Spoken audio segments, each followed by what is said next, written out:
Welcome to second episode of fundamental analysis series. और जिन लोगों ने अभी तक पहला वीडियो नहीं देखा तुम जाके पहला वीडियो देख लो। आज की वीडियो में हम बात करने वाले हैं कि मार्केट कैपिटलाइजेशन क्या होता है, एनएससी बीएससी वगैरह क्या होता है, किस में डिफरेंस क्या होता है, लिक्विडिटी इशूज़ क्या होता है, लिक्विडिटी होती क्या है। हम इन सब के बारे में थोड़ा बात करने वाले हैं, तो आ जाओ स्टार्ट करते हैं। ऑलराइट, तो सबसे पहली चीज़ ये है कि इंडिया में दो एक्सचेंज एग्जिस्ट करते हैं। एक है बीएससी बॉम्बे स्टॉक एक्सचेंज और एक है एनएससी नेशनल स्टॉक एक्सचेंज। तो दोनों में डिफरेंस समझते हैं एग्जैक्टली क्या है। जो भी सिक्योरिटी होती है वो तुम दोनों में से कोई से भी एक्सचेंज के साथ खरीद सकते हो। और लेकिन जो बीएससी होता है इसके अंदर अराउंड 5500 प्लस कंपनीज़ है। वहीं दूसरी तरफ एनएससी में 1700 कंपनीज़ है। तो बेसिकली क्या रहता है कि जो भी कंपनीज़ एनएससी में हैं वो सारी कंपनीज़ बीएससी में भी है, लेकिन जो कंपनीज़ बीएससी में हैं वो सारी कंपनीज़ एनएससी में नहीं है। तो ये चीज़ रहती है दोनों में जो डिफरेंस है। बीएससी में तुम ज़्यादा सिक्योरिटीज़ खरीद सकते हो, बेच सकते हो। लेकिन इसका ये मतलब नहीं हो जाता कि जो तुम्हारा बीएससी है ये बेटर है और जो तुम्हारा एनएससी है ये बेकार है। ऐसा नहीं है, क्योंकि जो एनएससी होता है इसके अंदर लिक्विडिटी ज़्यादा होती है और जो बीएससी होता है इसमें लिक्विडिटी कम होती है। अब लिक्विडिटी एग्जैक्टली होती क्या है मैं तुम्हें समझा देता हूँ पहले। तो अब लिक्विडिटी एग्जैक्टली होती क्या है इस पर हम थोड़ी देर बाद में आते हैं। उससे पहले हम ये समझ लेते हैं कि एग्जैक्टली शेयर मार्केट काम कैसे करता है। ठीक है, तो मान लो मार्केट में दो लोग रहते हैं, एक होता है बायर, ठीक है, एक होता है सेलर। अब मान लो एक शेयर प्राइस है, मान लो एचडीएफसी का शेयर है, ऑलराइट, और उसकी आज प्राइस है 1500 रुपये। अभी मार्केट में 1500 प्राइस है और जो बायर है वो बोलता है, एक बायर बोलता है यार मैं तो 1499 को खरीदूंगा जब प्राइस इतना आएगा। दूसरा बोलता है जब प्राइस 1498 आएगा तब खरीदूंगा। और तीसरा बोलता है जब 1497 आएगा तब खरीदूंगा। इन सारी प्राइस को हम बोलते हैं बिड प्राइस, ठीक है। और दूसरी तरफ जो सेलर होता है, सेलर हमेशा क्या चाहेगा कि वो ज़्यादा में बेच पाए। अगर तुम कोई भी धंधा करते हो तो तुम हमेशा चाहोगे कि तुम चीज़ महंगी में बेचो और सस्ते में खरीदो, तभी तुम्हारा प्रॉफिट बनेगा। तो एक सेलर है जो बोलता है यार मैं तो बेचूंगा तो सिर्फ 1501 का, दूसरा बोलता है मैं बेचूंगा तो सिर्फ 1502 का, और तीसरा बोलता है अगर बेचूंगा तो सिर्फ 1503 का। तो इस सिनेरियो में और मान लेते हैं इस पूरे सिनेरियो में सिर्फ तीन ही बायर हैं और तीन ही सेलर है, तो एग्जैक्टली अब प्राइस कैसे मूव करेगा ये समझते हैं। अगर कोई भी कॉम्प्रोमाइज नहीं करता है अपनी बाइंग या सेलिंग प्राइस में तो मार्केट की जो प्राइस है वो 1500 पे ही रहेगी। लेकिन मान लो जो ये बायर है, इसका नाम अपन ए बी सी कर देते हैं, इसका डी ई एफ कर देते हैं। अब इसमें कोई भी बायर है, मान लो बायर ए को लगता है कि यार एचडीएफसी के रिजल्ट बहुत अच्छे आने वाले हैं जिसकी वजह से कंपनी का प्रॉफिट होने वाला है और कंपनी की शेयर प्राइस बढ़ने ही वाली है। तो इस सिनेरियो में क्या होगा, बोलेगा यार 1499 का छोड़ो यार, मैं तो 1501 का ही खरीद लेता हूँ क्योंकि प्राइस तो मान लो काफ़ी ऊपर जाने वाली है। तो इस सिनेरियो में क्या होगा, ये और ये दोनों का बीच में ऑर्डर हो जाएगा एग्जीक्यूट, क्योंकि ये अब 1501 में खरीदने को रेडी है। अब यहाँ पे प्राइस कट के हो जाएगी, नई प्राइस आ जाएगी 1501। अब जैसे ही प्राइस 1501 हो जाती है, बी को लगता है यार मार्केट ऑलरेडी ऊपर जा रहा है, मैं भी बुलिश हूँ इस स्टॉक के ऊपर, तो मैं भी अब 1501 पे खरीद लेता हूँ स्टॉक। लेकिन खुद से पूछो क्या बी स्टॉक को 1501 पे खरीद सकता है? नहीं, क्योंकि 1501 पे अभी कोई बायर है ही, कोई सेलर है ही नहीं। जो अगला सेलर है वो एक है 1502 पे और एक है 1503 पे। तो अगर बी को शेयर खरीदना है तो उसको 1502 पे ही खरीदना पड़ेगा। ऑलराइट, तो अब मान लो बी को भी ऐसा लगता है यार शेयर मार्केट ऊपर जाने वाला है और वो सोचता है कि मैं 1502 पे खरीद लेता हूँ। तो इस केस में क्या होगा कि ये ऑर्डर एग्जीक्यूट हो जाएगा, क्योंकि इसने अपनी जो प्राइस है 1502 कर ली है खरीदने के लिए। अब ये जो नई प्राइस है कि 1501 से हो जाएगी 1502। ऑलराइट, अब थर्ड के सिनेरियो आते हैं।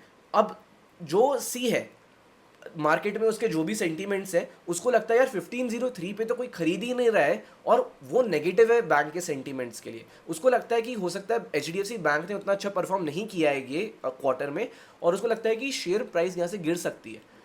इसी वजह से वो रिस्क नहीं लेना चाहता और वो खुश है। वो सोचता है कि यार मैं तो 1497 में एग्जिट कर देता हूँ, मेरे को ज़्यादा पैसे नहीं कमाने या मेरे को लॉस नहीं करना। उसको डर है कि हो सकता है कल को प्राइस 1400 हो जाए। इस वजह से वो अग्री कर जाता है शेयर सेल करने के लिए इस वाले सी को। तो इन दोनों का ऑर्डर एग्जीक्यूट हो जाएगा और जो शेयर है, अब शेयर कितने में बिका है 1497 में, तो जो प्राइस है ये ओके हो जाएगी 1497। तो ऐसे ही मार्केट काम करता है। जो भी बायर और सेलर होते हैं जब वो दोनों अग्री कर जाते हैं तभी शेयर प्राइस होती है वो मूव करती है।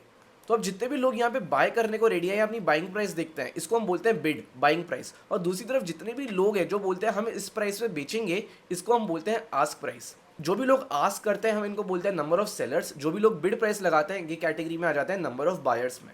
जब भी नंबर ऑफ बायर्स ज़्यादा होते हैं तो ऐसा माना जाता है कि बहुत बुलिश मूवमेंट आने वाला है, लेकिन ये सारे नंबर्स मैनिपुलेट भी करे जा सकते हैं, जो हम आगे सीखेंगे कि कैसे एग्जैक्टली नंबर ऑफ बायर्स और नंबर ऑफ सेलर्स कैसे मैनिपुलेट करे जाते हैं। बट ये बात समझ लो, अगर नंबर ऑफ बायर्स ज़्यादा हैं, कभी तुमने किसी के मुंह से ये टर्म सुनी हो, इसका मतलब ये है जो नंबर ऑफ बाइंग ऑर्डर्स हैं वो बहुत ज़्यादा है in comparison to selling orders. अब हम समझते हैं कि मार्केट एग्जैक्टली क्रैश कैसे होता है। ठीक है, अभी हम एग्जाम्पल लेते हैं येस बैंक का। तो जिन लोगों को नहीं पता, येस बैंक में एक स्कैम निकला था जिसकी वजह से उसकी शेयर प्राइस बहुत कम आ गई थी। तो क्या हो रहा था एग्जैक्टली, सीन क्या था, मैं तुम्हें समझाने की कोशिश करता हूँ। लगभग 300 रुपये की उसकी शेयर प्राइस थी, और जैसे ही स्कैम बाहर आया, ठीक है, तो लोगों को लगा यार कि स्कैम तो अब सबको पता लग जाएगा, न्यूज़ में आ गया, तो इसकी प्राइस कम होने वाली है। तो जो नंबर ऑफ सेलर्स थे जिनके पास भी इसका शेयर था, उन लोगों को डर लग गया और वो उस स्टॉक से एग्जिट करना चाहते थे, बिकॉज उनको पता था स्कैम हो गया है, बिजनेस परफॉर्म अच्छा नहीं करने वाला है। एज अ रिजल्ट जो नंबर ऑफ सेलर्स थे ये बहुत ज़्यादा बढ़ गए, और जो नंबर ऑफ बायर्स थे वो कंपेरेटिवली काफ़ी कम थे, because of the simple reason, यार कंपनी में स्कैम हो गया। अब जिस कंपनी में स्कैम हो गया, जो बिजनेस मे बी अभी फ्यूचर में अच्छा नहीं करने वाला है, उसमें कोई उसका शेयर कोई क्यों ही खरीदेगा, राइट। तो इसलिए जो नंबर ऑफ सेलर्स थे वो काफ़ी ज़्यादा बढ़ गए, क्योंकि सब लोगों को निकलना था उस स्टॉक से, और जो बायर्स थे वो बहुत कम थे। एज अ रिजल्ट क्या हुआ ये समझो, जो सेलर थे, मान लो जो सेलर थे वो बोल रहे थे भाई हम लोग बेचेंगे 300 में, और जो बायर था वो बोलेगा यार मैं तो खरीदूंगा तो सिर्फ 250 रुपीज़ का, 50 रुपये का गैप। तो जो सेलर था वो डर गया था क्योंकि मार्केट में स्कैम हो गया है, तो वो बोलता है ठीक है भाई तू 250 रुपये ले ले, पर मेरे को तो स्टॉक से निकलना है। तो अब एग्जैक्टली क्या हुआ, अब प्राइस सीधा 300 रुपये से 250 आ गया। तो अब क्या होता है, जो दूसरा सेलर होता है उस अब 250 प्राइस आ गया है, अब उसको अभी भी डर लग रहा है यार, उसको लगता है कि मार्केट और गिर सकता है, प्राइस और गिर सकती है। एज अ रिजल्ट वो डर जाता है और वो बोलता है मेरे को तो अपना शेयर सेल करना है। और जो दूसरा बायर बैठा हुआ है वो बोलता है ठीक है, अगर तेरे को सेल करना है तो तू कर, मैं तो 200 में ही खरीदूंगा। तो अब ये बोलता है जो सेलर होता है ठीक है भाई तू 200 में ही खरीद ले, लेकिन खरीद ले। अब ऐसे करके जो शेयर प्राइस है वो 200 आ गया। ऐसे कर करके जो सेलर्स है वो बहुत ज़्यादा हो जाते हैं नंबर में। अगर सेलर ज़्यादा है और बायर कम है तो इवेंचुअली क्या होगा, प्राइस नीचे गिरता जाएगा। एज अ रिजल्ट जो शेयर प्राइस है वो भी गिरती गई। ऐसे कर करके जो शेयर प्राइस थी वो 300 से लगभग 20 रुपये के आसपास आ गई थी, और तब जाके सेटल हुई थी प्राइस। मतलब जो उस 20 रुपये की प्राइस पे नंबर ऑफ बायर्स और नंबर ऑफ सेलर्स कहीं ना कहीं इक्वल प्रपोर्शन में थे। तो जो भी स्टॉक मार्केट क्रैश होता है उसका यही रीज़न होता है, जो सेलर्स होते हैं वो बहुत अग्रेसिव हो जाता है, उनको पैनिक हो जाता है कि उनकी जो वेल्थ है वो डिस्ट्रॉय हो जाएगी। एज अ रीज़न वो किसी भी प्राइस पे बस एग्जिट करना चाहते हैं, और इसी वजह से जो मार्केट प्राइस है वो बहुत जल्दी क्रैश होता है। अब हम दूसरा एग्जांपल ले लेते हैं बुल रन का, कि बुल रन एग्जैक्टली कैसे आता है। तो ये कंपनी है टीटाग्राफ वैगन्स करके। तो रिसेंटली अभी जैसे गवर्नमेंट ने 1 साल पहले लगभग बताया था, जो बजट था उसमें बताया था कि जो रेलवे है, जो रेलवे सेगमेंट है उस पर ज़्यादा फोकस करने वाला है, और मान लो 28,000 और डब्बे बनने वाले हैं, ठीक है। तो अब एज अ रिजल्ट क्या हुआ, ये सारे जो डब्बे ये जो कंपनी थी ये इसी के कोचेस बनाती थी, ट्रेन के जो भी डब्बे होते हैं वो बनाती थी। एज अ रिजल्ट एक बहुत बड़ा ऑर्डर मिल गया है इस कंपनी को। अब इससे क्या होगा, अगर किसी भी कंपनी को इतना बड़ा ऑर्डर मिल जाता है वो भी गवर्नमेंट की तरफ से, तो जो सेंटीमेंट्स है कंपनी के लिए वो बहुत ज़्यादा पॉजिटिव हो जाता है। एज अ रिजल्ट अगर मान लो पहले शेयर 50 रुपये पे था, तो जो भी सारे बायर्स हैं, जो नंबर ऑफ बायर्स हैं वो बहुत ज़्यादा हो जाते हैं। उनको लगता है यार कि जो कंपनी है कि फ्यूचर में इतना अच्छा करने वाली है, इसका शेयर ले लेते हैं। अब जो सेलर है, जो सेलर नंबर ऑफ सेलर्स हैं वो कम है, तो अब सब लोगों को खरीदना है। कोई 50 रुपये देने को रेडी है, कोई 60 रुपये देने को रेडी है, कोई 70 रुपये देने को रेडी है। तो जो सेलर है, एक सेलर ने मान ले उसको लगा कि 70 रुपये का है, तो उसने 70 रुपये में बेच दिया, ठीक है। अब जो बायर्स है उनको लगता है यार 70 रुपये तो अभी भी अंडर वैल्यू है स्टॉक के लिए, क्योंकि जो इसके बाद में प्रॉफिट्स आने वाले हैं वो बहुत ही क्रेजी होने वाले हैं। एज अ रिजल्ट जो नंबर ऑफ बायर्स हैं वो बहुत ज़्यादा है। तो अगर सेलर बोलता है कि ठीक है अगर तुम्हें खरीदना है तो अब तो मैं तो सिर्फ 140 में बेचूंगा, तो जो बायर होता है वो अगेन अग्री कर लेता है, ठीक है। अब ऐसे ही अगर अब शेयर प्राइस हो गई 140, अब क्या होता है कि जो तीसरा सेलर होता है वो बोलता है ठीक है अगर तुम्हें बेचना ही है तो मैं तो 200 में बेचूंगा। तो ऐसे कर करके जो प्राइस है वो इंक्रीज होती जाती है। तो ऐसे ही आता है एक बुल रन जिसमें जो नंबर ऑफ बायर्स हैं वो बहुत ज़्यादा हो जाता है in comparison to the number of sellers, और जो सेलर्स है उनके पास फिर पावर आ जाती है। तुम ये समझो, जब नंबर ऑफ बायर्स ज़्यादा हो जाते हैं तब सेलर्स के पास पावर आ जाती है, क्योंकि जो डिमांड है, देखो जो बायर्स होते हैं वो डिमांड साइड होती है, और जो सेलर्स होते हैं वो सप्लाई साइड होती है। तुम ये समझो जब भी डिमांड बहुत ज़्यादा हो जाती है और सप्लाई कम होती है तो जो प्राइस है वो काफ़ी बढ़ने लग जाती है। फॉर एग्जांपल अभी जैसे महाकुंभ चल रहा है, जो नंबर ऑफ फ्लाइट्स है वो तो लिमिटेड ही है, लेकिन जो नंबर ऑफ ट्रैवलर्स है वो बहुत ज़्यादा है। तो जो डिमांड है वो ज़्यादा हो गई है और सप्लाई कम हो गई है। एज अ रिजल्ट जो फ्लाइट के टिकट्स है वो बहुत ज़्यादा महंगे हो गए हैं। एक और एग्जाम्पल ये समझ लो, जो ऑफ सीजन होते हैं, जब कोई भी ट्रैवल नहीं करता है तो फ्लाइट्स तो चल रही हैं लेकिन कोई जाने वाला ही नहीं है। एज अ रिजल्ट जो फ्लाइट की प्राइसेस हैं वो काफ़ी ज़्यादा कम हो जाती है because of the same reason. अब एक और चीज़ ध्यान देने वाली क्या है, जो शॉर्ट टर्म प्राइसेस होती हैं वो बहुत ज़्यादा फ्लक्चुएट होती है। फ्लक्चुएट मतलब वॉलेटिलिटी, ये जो साइन होता है इसका वॉलेटिलिटी मतलब होता है, और वॉलेटिलिटी मतलब बहुत ज़्यादा ऊपर जाती है, बहुत ज़्यादा नीचे जाती है, और किसी भी बात पे जाती है। फॉर एग्जांपल, अभी जैसे थोड़े टाइम पहले पैलेस्टीन और इसराइल वॉर चल रहा था, इस वॉर में हर कंपनी की जो प्राइस है वो नीचे जा रही थी, because there was a negative sentiment around the share market. अब तुम ये बात समझो, मान लो एक टीसीएस जैसी कंपनी है, टीसीएस जो कंपनी है ये बेसिकली एक आईटी कंपनी है। अब इसका काम, इसका कुछ लेना देना ही नहीं है पैलेस्टीन वॉल से, ना इसकी सर्विसेज उधर जाती है, ना इसका कोई प्रोडक्ट है, ना कोई इसकी सर्विस उधर जाता है। लेकिन तब भी टीसीएस जैसी कंपनी की जो शेयर मार्केट की प्राइस है वो गिर रही थी। तो ये होता है शॉर्ट टर्म में, किसी भी चीज़ का इम्पैक्ट हर किसी पे आ सकता है।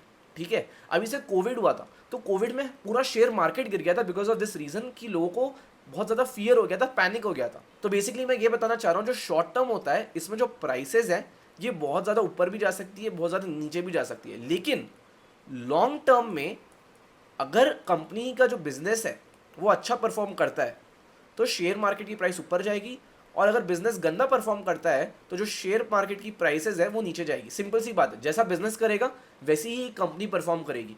तो अगर तुमने कोई कंपनी ले भी रखी है, अब कोई बैड न्यूज़ की वजह से या कोई शॉर्ट टर्म पैनिक की वजह से हो सकता है उसकी प्राइसेस नीचे चले जाए, ऊपर चले जाए, लेकिन अगर उसका ओवरऑल फंडामेंटल बिजनेस अच्छा है तो वो कंपनी इवेंचुअली प्रॉफिट करेगी, तुम्हें रिटर्न्स ला के देगी। तो इस समय ये पता लगता है हमेशा हमें क्या करना है, कंपनी का जो बिजनेस मॉडल है, उसकी जो बिजनेस ग्रोथ है, उसका जो सेक्टर है उसमें कितनी ग्रोथ है, उसके कंपटीशन के कंपैरिजन में उसकी कितनी ग्रोथ है, उस पर फोकस करना है। शॉर्ट टर्म प्राइस नहीं देखना है, ऐसा नहीं देखना है कि कोई शेयर प्राइस भागा जा रहा है तो उसको खरीद लो, ऐसा नहीं होता है। क्योंकि अगर कोई स्टॉक ऐसे जो भाग भी रहा है, अगर उसका जो फंडामेंटल बैकिंग नहीं है तो इवेंचुअली उसकी प्राइस ड्रॉप हो जाएगी। अब नेक्स्ट हम समझते हैं कि मार्केट कैपिटलाइजेशन क्या होता है। अभी एक कंपनी है ए जिसका प्राइस है 100 रुपीज़, और जो एक कंपनी बी है उसका जो एक शेयर का प्राइस है वो है 48,000 रुपीज़। अब तुम मेरे को बताओ इन दोनों में से कौन सी कंपनी ज़्यादा बड़ी है। अगर तुमने इन दोनों में से कोई एक ऑप्शन भी चूज़ किया है तो तुम्हारा आंसर गलत है। सिंपल रीज़न ये है कि ये जो इन्फॉर्मेशन है ये काफ़ी ही नहीं है कि बताने के लिए कि कौन सी कंपनी बड़ी है या कौन सी कंपनी छोटी है। मार्केट कैपिटलाइजेशन का ये मतलब होता है उस कंपनी की मार्केट में कितनी वैल्यू है, उसके जो सारे शेयर्स हैं उन सब की कितनी वैल्यू है। तो मान लो जो कंपनी ए है उसके 1 करोड़ शेयर्स है तो इसकी मार्केट कैपिटलाइजेशन हो गई 100 CR। दूसरी तरफ जो कंपनी बी है इसके सिर्फ 100 शेयर्स है तो इसकी जो वैल्यूएशन हो गई वो हो गई 4.8 लाख्स। तो अब अपन बता सकते हैं कि कंपनी ए कंपनी बी से बड़ी है। भले ही कंपनी बी का जो शेयर प्राइस है वो ज़्यादा है, लेकिन जो टोटल मार्केट में वैल्यू है, जो मार्केट कैपिटलाइजेशन है, वो कंपनी ए की काफ़ी ज़्यादा है। तो इसी मार्केट कैपिटलाइजेशन के ऊपर हम जो कंपनीज है उनको 3-4 में डिवाइड कर सकते हैं। एक होता है लार्ज कैप, ठीक है, इसको ही ब्लू चिप भी बोला जाता है, क्योंकि पोकर में पहले जो ब्लू चिप है वो सबसे बड़ी होती थी, इसलिए वहाँ से नाम आता है ब्लू चिप कंपनीज। एक लार्ज हो गया, एक मिड हो गया, एक स्मॉल हो गया, और एक हो गया माइक्रो। जिन भी कंपनीज का मार्केट कैपिटलाइजेशन 1 लाख करोड़ से ऊपर होता है वो आती है लार्ज कैप में। जिन भी कंपनीज का 20,000 से 1 लाख करोड़ में होता है वो आती है मिड कैप में। जिनका 1,000 से 20,000 करोड़ के बीच में होता है वो आती है स्मॉल कैप में। और जिन भी कंपनीज का मार्केट कैपिटलाइजेशन 1,000 CR से कम होता है ये आ जाती है माइक्रो कैप में। तो अब एग्जैक्टली कि लार्ज मिड स्मॉल कैप हमें हेल्प कैसे करता है, तो देखो सिंपल सी बात है, जितनी बड़ी कंपनी है वो उतनी ज़्यादा स्टेबल होती है, उतनी बड़ी मैच्योर होती है। तो कोई लार्ज कैप कंपनी है तो जब भी इकोनॉमिक रिसेशन आता है, जैसे कोविड आ गया, तो उसमें जनरली क्या होता है, कंपनीज के पास पैसे खत्म हो जाते हैं, इन्वेस्टर्स बैकअप नहीं करते, तो जो भी लार्ज कैप कंपनीज होती है वो कंपेरेटिवली ज़्यादा मैच्योर होती है, ट्रस्टेड होती है, तो ये ज़्यादा सेफ मानी जाती है। वेराज जो माइक्रो या स्मॉल होती है, इनमें जो कंपनीज है वो रिलेटिवली छोटी होती है, तो जब भी इकोनॉमिक रिसेशन आता है तो उसमें जो चांस है कि कंपनी डूब जाए वो बहुत ज़्यादा बढ़ जाता है। लेकिन स्मॉल और माइक्रो कैप में एडवांटेज ये रहता है कि ये कंपेरेटिवली छोटी चीज़ है, छोटी कंपनीज है, तो जो छोटी कंपनीज है उनमें जो ग्रोथ पोटेंशियल होता है वो काफ़ी ज़्यादा होता है। तुम ये बात समझने की कोशिश करो, अगर एक लार्ज कैप कंपनी है जिसका मार्केट कैपिटलाइजेशन है 1 लाख करोड़ रुपीज़, अगर उसको 2x रिटर्न देना है तो वो 1 लाख करोड़ को 2 लाख करोड़ होना पड़ेगा, मतलब उसको 1 लाख करोड़ की वैल्यू चाहिए। उसी तरफ अगर कोई माइक्रो कैप कंपनी है जिसका सिर्फ 1,000 CR है, अगर उसने 2,000 CR कर लिया, मतलब सिर्फ 1,000 CR और ऐड कर दिया, तो उसका 2x रिटर्न हो जाएगा। तुम समझ रहे हो, तो यही चीज़ होती है, जो माइक्रो कैप होता है उसमें रिस्क भी बहुत ज़्यादा होता है और रिटर्न भी ज़्यादा मिल सकता है। लार्ज कैप में रिस्क कम होता है और रिटर्न भी कम होता है, तो जो ऑप्टिमल पोर्टफोलियो बनता है वो सबका मिक्स होकर बनता है, जिसपे अपन आगे के वीडियोज़ में आने वाले हैं। तो आज का फाइनल टॉपिक डिस्कस कर लेते हैं, एनएससी और बीच का जो डिफरेंस मैंने बताया था लिक्विडिटी का, दोनों में एक्जैक्टली क्या डिफरेंस होता है। अब तुमने देख लिया कि मार्केट प्राइसेस कैसे एक्जैक्टली मूव करती है। 1000 से 1001, 1002 या 998। तो अब जो NSE है इसमें जो नंबर ऑफ बायर्स हैं और जो नंबर ऑफ सेलर्स हैं वो ज़्यादा है। तो अगर कोई प्राइस है शेयर की 1000, तो इसमें जो बायर सेलर मिल जाएंगे वो भी तुम्हें 1000.5, 1000.3, 1000 ऐसे बहुत ज़्यादा छोटी छोटी प्राइस पे मिल जाएंगे, क्योंकि बहुत नंबर ऑफ बायर्स और सेलर्स बहुत ज़्यादा है। वेराज जो BSE है हो सकता है उसमें तुम्हें इतनी लिक्विडिटी ना मिले। हो सकता है तुम्हें 1000 का जो शेयर है वो अगला शेयर अगर तुम्हें बाय करना है तो 1001 का मिले, अगर सेल करना है तो 999 का मिले। तो ये जो डिफरेंस देख रहे हो तुम, अगर मान लो एक बंदा यहाँ से शेयर खरीदता है तो उसको यहाँ पे वो मिला 1000.5 का और यहाँ मिला उसको 1001 का, तो उसका 0.5 उसको इधर एक्स्ट्रा पे करना पड़ रहा है because of liquidity cost. Specially अब कई बार क्या होता है जब मार्केट बहुत जल्दी से गिरता है नीचे, तो जो BSE होता है इसमें उतने नंबर ऑफ सेलर्स ही नहीं होते। एज अ रिजल्ट क्या हो सकता है कि जो जिसको यहाँ पे सेल करना है शेयर वो एग्जिट ही नहीं कर पाए। यहाँ पे थोड़ा मार्केट जब डाउन जाएगा तो स्मूथली डाउन जाएगा क्योंकि नंबर ऑफ बायर सेलर ज़्यादा है। तो यही एक बेसिक डिफरेंस होता है। अभी अपन आगे में और वीडियोस में डिस्कस करेंगे कि एग्जैक्टली ये कैसे हेल्प करता है और इसका एडवांटेज कैसे लिया जा सकता है, आर्बिट्राज कैसे किया जा सकता है। पर आज की वीडियो के लिए इतना ही। नेक्स्ट में हम बात करने वाले हैं कि आपको अगर अकाउंट बनाना है तो आप कहाँ अकाउंट बना सकते हैं, कैसे अकाउंट बना सकते हैं, कौन से टाइप के चार्जेस होते हैं, डीमैट अकाउंट्स क्या होते हैं एग्जैक्टली। हम इन सब के बारे में अगली वीडियो में डिस्कस करने वाले हैं। तो अगर आपको ये सीरीज़ अच्छी लग रही है तो लेट मी नो इन दी कमेंट सेक्शन, और आप क्या एग्जैक्ट चाहते हैं वो मेरे को बता सकते हैं and I will try to bring everything to you. बाकी अगर आपको अच्छा लग रहा हो तो please subscribe, that really helps me a lot and I will see you guys in the next video.